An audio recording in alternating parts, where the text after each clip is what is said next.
আমি একটা স্ট্যান্ড নিয়ে এসেছি, ইজেল চিনেন আপনারা? এই ইজেলটাকে আমি এক কাজ করছি, এখানটায় বসিয়ে নিচ্ছি, এখানটায় এই ইজেলকে বসিয়ে নিলাম।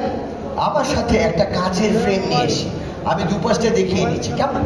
এবং এটা স্বচ্ছ, কোনো রকম চালাকি করা নেই। এটা এইখানে আমি এইভাবে দাঁড় করিয়ে নিলাম। এখন আমি আপনাদের বলেছিলাম যে আমি একটা গেম খেলবো। এই গেমটা খুব সিম্পল, এটা আপনারাও খেলেছেন কেমন। এই গেমটাই কাটাকাটি খেলেছেন আপনারা, এগুলো সবাই খেলেছেন? কথা বলতে হবে, খেলেছেন আপনারা? শুনছি না। আরে কাটাকাটি খেলেননি? এরকম দাগ দিয়ে একজন গোল দেয়, একজন ক্রস দেয়, খেলেননি আপনারা? এখন খেলেছেন বলছেন। এই গেমটা আপনাদের সাথে আমি খেলবো কেমন। তো আমি যেটা করব, এখানে 9টা ঘর হয়, আমি গোলটা নিলাম, আপনাদের জন্য আমি ক্রসটা রাখছি কেমন।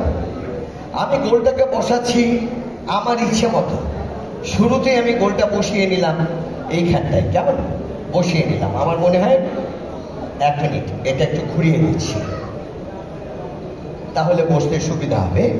যেহেতু এখানে ম্যাগনেটিক একটা ফোর্স আছে, আমি এটা